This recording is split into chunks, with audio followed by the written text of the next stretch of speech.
নমস্কার বন্ধুরা, সুনিতার হেসেলে সবাইকে স্বাগত।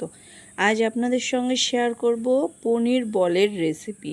সম্পূর্ণ নিরামিষভাবেই কিন্তু তৈরি করে দেখাবো। এটা আপনারা বাচ্চাদের টিফিনে কিংবা যারা ওয়েট লস জার্নিতে আছেন তারা কিন্তু এটা রাত্রে ডিনার হিসাবে খেতে পারেন। খুবই চটজলদি তৈরি হয়ে যায়। চলুন তাহলে রেসিপিটি শুরু করা যাক। এখানে দেখুন আমি পনির নিয়ে নিয়েছি। পনিরটাকে কিন্তু আমি গ্রেট করে নিয়েছি। এবার এর মধ্যে আমি কিছু ভেজিটেবলস ইউজ করব, যার জন্য এখানে দিয়ে দিয়েছি গ্রেট করে নেওয়া গাজর, একদম ছোট করে কুচিয়ে নেওয়া ক্যাপসিকাম দিয়েছি, আর একটা বড় সাইজের টমেটো, সেটাকেও ছোট টুকরো করে নিয়েছিলাম।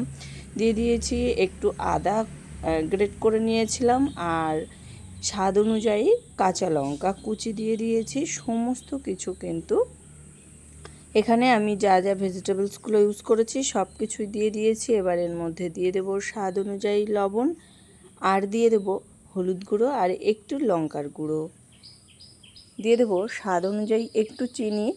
টেস্টটাকে ব্যালেন্স করার জন্য একটু চিনি ব্যবহার করেছি। এখানে একটা ভাজা মশলা দিয়েছি, জিরে, ধনে, গোটা গোলমরিচ, শুকনো লঙ্কা, গরম মশলা সব কিছু শুকনো খোলায় ভেজে একটু গুঁড়ো করে নিয়েছিলাম, সেটা দিয়ে দিয়েছি। আর দিয়েছি একটু গোলমরিচ গুঁড়ো, আর 2 চামচ এখানে আমি ছাতু ইউজ করেছি। তবে আপনারা চাইলে কিন্তু ছাতুর জায়গায় বেসনটাও ইউজ করতে পারেন। সমস্ত কিছু দিয়ে পনিরটাকে কিন্তু খুব ভালো করে মেখে নিয়েছি। এবার আমি হাতে সামান্য একটু তেল লাগিয়ে নিয়ে এখান থেকে ছোট ছোট বলের আকারে কিন্তু তৈরি করে নেব।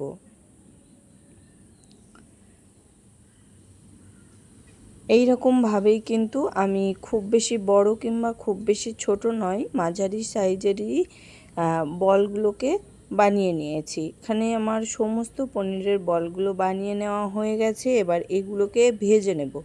তার জন্য ওভেনে আমি একটা আপে প্যান বসিয়ে দিয়েছি। তার মধ্যে খুবই সামান্য পরিমাণে একটু করে তেল দিয়ে দিয়েছি। এবার এর মধ্যে দিয়ে দিয়েছি সামান্য করে একটু সাদা তিল দিয়ে দিয়েছি। তিলটা দেওয়ার পরেই এর মধ্যে যে পনিরের বলগুলো আমরা তৈরি করে রেখেছিলাম, পনিরের বলগুলো এর মধ্যে দিয়ে দেব। আর এই বলগুলো কিন্তু হাতে একটু সময় নিয়ে গ্যাসের আঁচটাকে একদম লোতে রেখেই কিন্তু ভাজতে হবে। পনিরের বলগুলো দেওয়া হয়ে গেছে। এবার ঢাকা দিয়ে রেখে দিয়েছি ওই 7 মিনিটের জন্য। আমি গ্যাসের আঁচটাকে একদম লোতে রেখে ঢাকা দিয়ে রেখে দিয়েছিলাম। এবার আমি এগুলোকে উল্টে নেব। দেখুন এই রকমভাবেই কিন্তু আমি একটা কাঁটা চামচ দিয়ে সমস্ত পনিরের বলগুলোকে কিন্তু একটু উল্টে নিচ্ছি। একই রকমভাবে সমস্ত বলগুলোকে কিন্তু উল্টে নিয়েছি। উল্টে নেওয়ার পরে আবারও কিন্তু আমি এখানে ঢাকা দিয়ে রেখে দিয়েছিলাম ওই 7 থেকে 8 মিনিটের মতো, একদম গ্যাসের আঁচটাকে লোতে রেখে। এখানে পনিরের বলগুলো কিন্তু খুব সুন্দরভাবেই লালচে কালার করে ভেজে নেওয়া হয়ে গেছে। এবার আমি এগুলোকে তুলে নেব। এর থেকে বেশি লাল করে আর ভাজলে পুড়ে যাবে। এই রকম লালচে যখন কালার চলে আসবে তখনই কিন্তু বলগুলোকে তুলে নিতে হবে।